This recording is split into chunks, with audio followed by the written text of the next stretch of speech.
Mer malaken yam ka nas diasen kontin barwani lingwaseme ka Nuer TV te kon ke let be te be kon keling ka jan gwasemani an wala changa jan dangra wi de ka pay badak ron kina dangra wi de jan dangra wi de ban rwani tin kon tela breaking news na bana keling ka do bana ci ka to ka je ande man du ni chan kon nyak mala non rwani gwaseme ka Nuer TV gore jen on wodi rwani te bana la de kon keling bana right ka kwi winitin kokien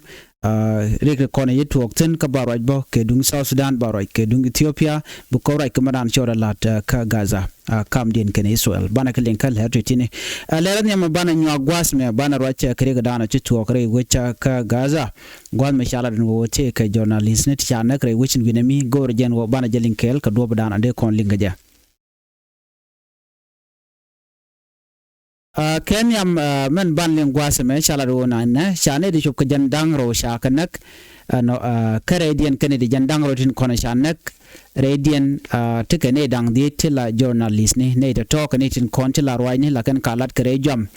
shari pore me chaje no ken sha kanak gwas me cha dul wal chaje buktin ka sosan Gaza ka jodana chalat wa kaneti kone shanak pankien wa kaneti molet kel ke media tin kokien shit kamen te Al Gazira tim radian mishalero tim mishala Associated Press staten kan mishal ke media isai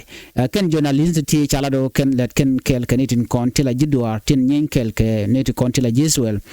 sha journalist dang die sha yunak kaneti chop wadi kokien tela jiwich no kan juita to wa kan kaneti kone chalka masne wa chane ti ngwalung sha kanak jan do badan en ci korje to goje ka chala do kaneti ti tela journalist ne tini wallet kan kel ke jidwar alo kaneti mo let kan che tiga kel kana but wa kan tilat kan ke wa ku kan se poni di kondi la jidwar tin konti la let kaneti kone chalka masne masne kaneti ala konti la jidwar tin konti ne kor ke Jiswell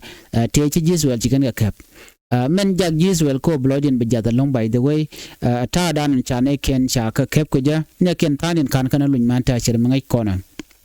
lo to kormo tetin murai kona ne wa ne to ci yeken ci ga bas gwasanda en ci reke toktin yala do ne ka kor jongne dang rotin pai were wishin winemi bani ka jan Gaza wa cha journalist cho bakal cha kona ne kenyam no wa ne ke Jiswell bako gwade dan kana ka dul wal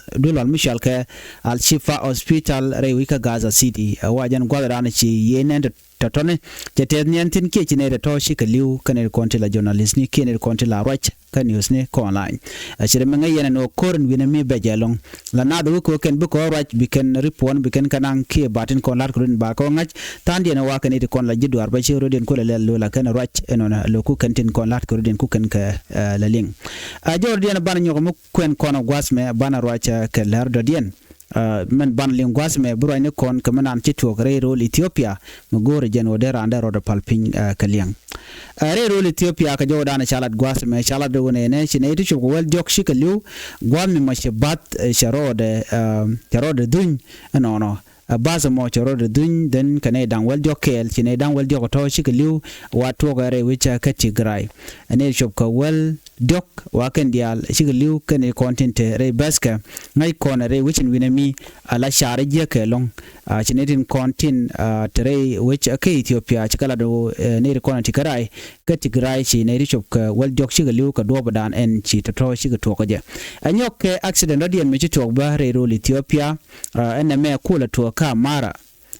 to ka Amara region chala no take torbil dangro tichirum chine ti welkel banish kaliu ka do bdan ngai kon do Amara jaga long ne dan wel baro wadikin ka bot ne dan welkel kan di shites nien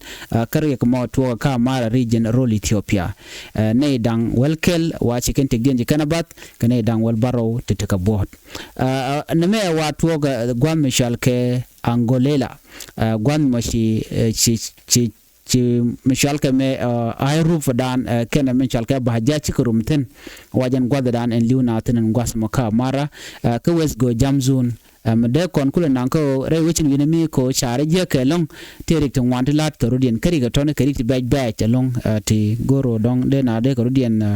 ngadio ngum tuɔɔk mala benye siang katin kon te la jalla ga jerol Ethiopia chen jen doro shal ke Gambela ka wudu rei wichin ginemi ala te ke valini ki polt didelong mi che terbiel che wichet la wube kan wana mo bana bekanak ngai konen go en rol Ethiopia mountainous region ki te ka pem ti jirjen kwa le chol ga jemon go Highlander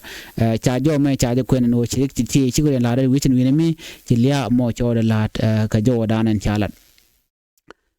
bana nyogo woka la radian magorno de kona nyakel rei wicha ka South Sudan jo banling rei wika South Sudan elermi bejba kwan machala den woche tigring mi tuɔɔk are ga mo tuɔɔk wate ke wut mishana kan shek de murut kel no ka cha gat kien ti shop ka diech no cha ka pech no bana jo me ban jilin kel ka dopa dan en cha tuɔɔk je rei wicha ka South Sudan chala do ne rewika South Sudan no dor mishal ke lokaleri payam Juba County chala no shawut kan shek de murut cha kan dangro cha kan nak re dwarien ka cha gad shup ke die la gad kien cha ka pech ne ti jel ka mech no gwada shal ka Aru Junction ka Sunday night no chi chairperson dung Olubo community Longino Michael Shalado ne din content marker na wabikan ka war ka tawel ka tuktiang wan wena mo shu kan dor shu kan yu dak ka shu kan na shu kan ka nak an wena mo shu kan dol shop ka dok no dol dang ro kai ka chega mo kana shode no ka dol dang dok ka dor do dien matie ka kenene wa shu kan dang di kan to shu kan kanang ka shu chega mo kana shode shu kan ka shu nak ke chikan kanak gwada dan enchi riag mo chokten alo kan kapal jo me shala da kan rai wichin winami go chawda lat kan edit kona nakana kan gwada dan bigatin kanalat netin kona naka shekana shawde kan mandan le rode eno ne kan ne de ken ban ma ngai kelong ngai ken murleni wa kan etin kontila na le kan ka page nan kan gad eno gwad me shaling tin no te ka gad me sha petin ba jadil ngaje no ne de to kan edit konde shala murleni jabe kanidin kona nakana ni shanche mangai kona ka kanidin kontila gala kan kanang mishi duwar che ben no tem le rod bu kona dil ngaje no te jabe te ka tetin ke murleni ka jo cha hulat gwasme wa cha che ga moni mureda mo kana chawre na moni wa kan nang ro cha na kre dwarien ko kan lokano de gad ken de kanang kanide ti la kan storm ni chen ke biga benchang ka mach na be kanide al bukan ga kep yo mishi lokano ba gad ka ba kanang bi kanina ka nyok bo michi kan ngaje no shiang ten wenamo we can call the ten wenamo we can kanang ngai kone na me system yot keniti contin la murleni tin taga great pibor administrative area cha jo mo cha jo kwena no ariek mi shoda la re wishin winami kata dan en chirik chigat odien lat keje bara ngaje no murleni shikaniti easy mitega mila roda you know la kana gorno biga na biken ke nek ka bikenok biken ganang ka biken gad biken kanang especially jin mi shi widu bom longo lo ken mal gorno ba gad ko ba ganang so la kenya mo kerek ajen ngai konno ne titin tinakna ka ngane ka murlene de konte ka ngai kam na le rode ko ri ti kari ti dit goro de na de kan ka ngai jo diana ban lingwa me men gora banyo ga yakel chala do justice minister present for South Sudan UAE deal to parliament United Arab Emirates deal dan e chawla rai wichin winami wachi ji parliament kare wike South Sudan chi nyurten ka do dan andong chawaka je Minister of Justice and Constitutional Affairs has presented a memorandum of understanding through agreement and treaty between South Sudan and the United Arab Emirates to the National Parliament for deliberation and ratification. Man chalat gwasame wate ga document misha kam kume dung South Sudan anteme arwudan shalka Dr. Wek Mamer Kwal memorandum of understanding amo ataye dan e shinawu ga jere which ka UAE ka do dan and the visa ne ala inter visa ne de kare ala keje chalado ne if approved, the agreement will allow nationals of both countries holding diplomatic, official, business, and ordinary passport to travel without visas. Jolat ka gwasme gwigijen wo enram mamute ka South Sudan no cash kajan goro dara wuka Dubai wajen bo dara bang atil visa ki dara andar jalbang ba ka do bran chalat keje name agreement mi shala no de roda lat amine kwenye gwat me gajo dan shalat keje.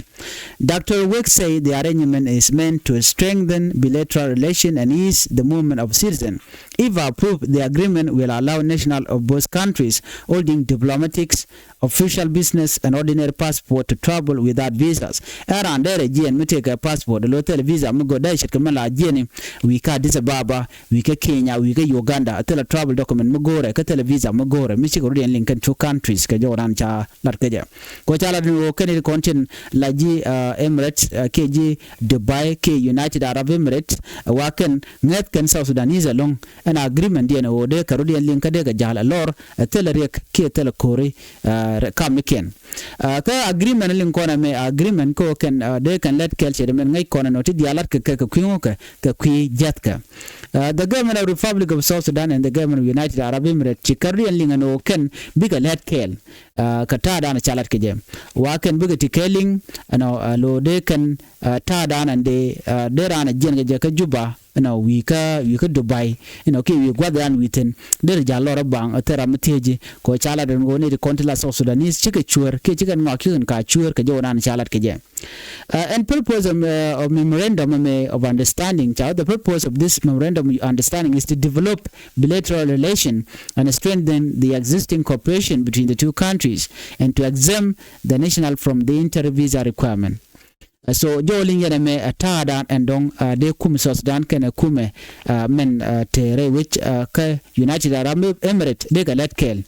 Following the presentation, Speaker Jemanunu Kumba referred the document to the Parliamentary Committee on Foreign Affairs, National Security, Finance and Planning and Legislation and Justice. The committee are expected to study the document and report back to the House within 2 weeks. Jo chalat gwasme wachi kum South Sudan tigi nyurtin chairman chalat Speaker Jemanunu Kumba no cha document mo chaja kamke ka document mo chaja kamne di kontila Foreign Affairs, National Security, Finance and Planning and Legislation and Justice chanet kam cha kam kum South Sudan no bikana ogwich and no badan and dong den arudin lingaje cha kula da no within 2 weeks ka kor jong dangro no bika report bikana no ka do badan and chikana ojeje me mugwade ka proceed de ka tekeling no ka kwi visa ka la free visa man jene ka South Sudan wi ka United Arab Emirates teram teji wa mu chewro den ling dare sho go bolong ngai kono tong mi teram jen malaw ka United Arab Emirates teleji visa but chikane gujeno South Sudan ko gane to nes ka ta dan weekend je kan wo te South Sudan te ke liet kan ta dan chewren linga je wa gor kan no de kan South Sudan jakob jal freely so na me jo mi chora lat me de kon dial te kan ngaitin ano kuma South Sudan sike next step chikana kan ko biga rodian ling kanatin kon te roi ke United Arab Emirates so chengle loga Dubai telejeria en gwada witeno teleji problem so de jal freely ka jo adan en chalat gwasme manu de na gore de nyaga yakel ata dan en shi nya self ke me yadit no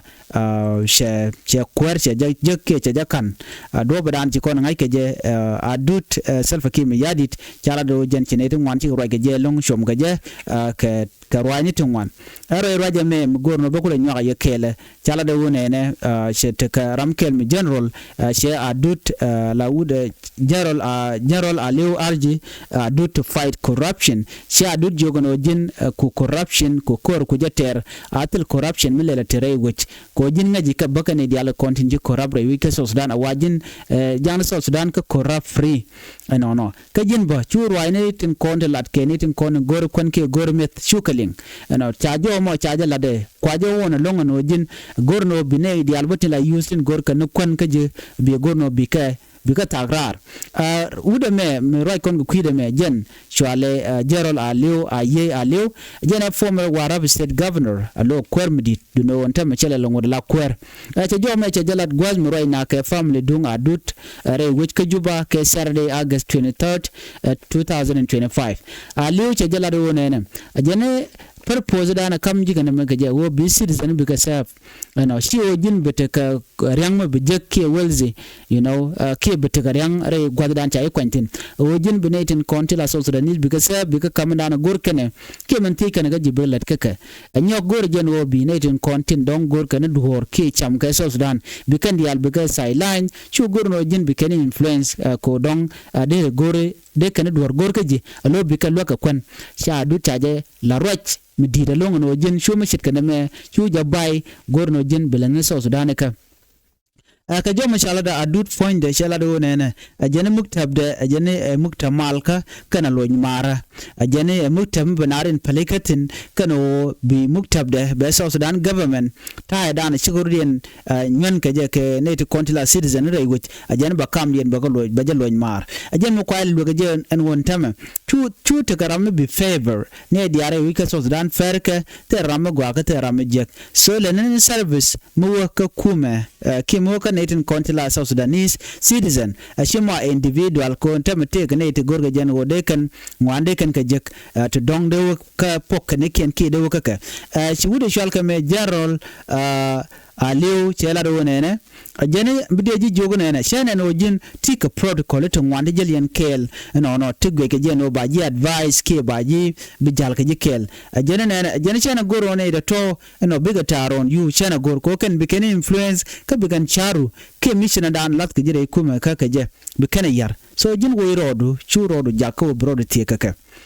adut ne tengwan gor kan wadar mo gwadar jalat ko nya kwarne serve kimi yadit goge jen o jen be gwan taydan ci gwan ce chaje nget ke je ne ko la Sudanese dong be jeri aleka no abi mal bele ben chajo mo chaje kwen no ka do badan en dong de kono linka je jo den dana gore ben nyoka ye kel gwase me ler mi be re wich ka Sudan bani but be ka doran shal ke unity state gore jen o bana jo me bana je linkel ka do badan en cheben ka je ko gore liang mo gwalong na mene chagu je no dong te ka twan te ka de twok so gore be nyoka ye kel SPLA Commander Major General John Turukur Chalado Jen Jamna La Kwerka Force Division wajen she surprise visit Chajala Doran Chalke Gazira meti kuyer ka katong jo me chalado wone watch nating wan chiga diara long ka do badan en che we visit ka je ke che ore wujen wina mi ka je ban je kulin kel ka do badan en che ore lat enona kan kono nyam kumes pelayo ka trial karodi ne kanete wan der kan wo dongde kumes pelayo dere kuma deja yon mai ka jodan chalat gwas me bakula nyoka ye kele ne ban je linkel ka do badan en che to je ki do badan en chagui ke jen wo dong goge je en wo dongde kan kuma yon mai but ban a different opinion bo ka je lere ban je ling mandana le roda ki mu mi chore lat ka wudere wichin winami ban je linkel ka je lere mene ngai kona gwan wo ne neti wan ka kumes pelayo ka jodan lat je waken chicken wang baka tadan en ram ko kweren pin re wich ka juba ka teleman mugor kan obiben tan jo me chan jelinkel ka do badan en ci to ko je ka jo chalat gwas me chalado ne unity state is on alert after surprising visit by SPLA Commander Major General John Turukur, head of the force division to Gazira, an area located across the river from Tong. Wa wude me jena wacha jien cho ku year doro mom cho ku year tino wacha netu wan chika gaje lon komandana welel ku year ko jen gwe jen wacha den wen winimi gwe jen wodong gor jen odera ko der joto. While the movement of the opposition commander has historically still a concern among residents, as his presence often sparked speculation of possible clash with the government troop stationed in Bentiu. Wajen gwe jen wo mu were which Guinemio, Wajan Guajan, or Dong Adara Kume, Malakume, Silvakima Yadit, SSPDF, taken K. Dindi Chalare, Wika Binto, Waki Gajan, or Dong Dara, where Yoda Kamai Kadobadan and Chalat Kaje. Kajan Bachala, which in 81 Chikadwala, Long Shirkinated Contilla Jewish resident, Kadobadan and Chore, Wikaja, a Changach, Wajan Chana, Chaka surprise. However, close sources have downplayed the fear, noting that Major General Core visit is primarily aimed at promoting peace and unity among local population. They emphasize that his agenda is not linked to military escalation, but rather to reconciliation and dialogue. Joling and Guasame take a native Shelat Bono, a Kanimandana were a wicked, a Kanishakor. Can we wake Kamal? So China taken be dear Kadobadan and Chi General and Major General Kur Kwedere which in Winami a wajan we Kado Malka, so we could take a native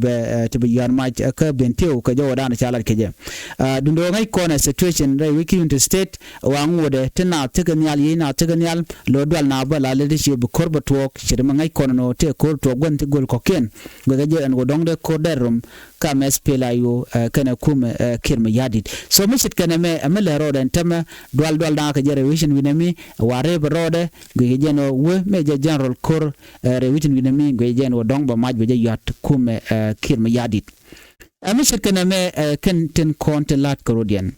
anda mandu ne chen ko nyamal yal non roine gwasme kan Nuer TV naga jeno de ko rande kon ka cherkel mi jiram jidit gore jeno bi subscribe ku channel ku je support an wala chenga jandang rawide dich kapay ba dak ron kin dang raw jandang rawide dich gore je an wode kon leti de kon ka nyakel an nyaga je ne ko ken biata kamal ban nyogo je le radien bye bye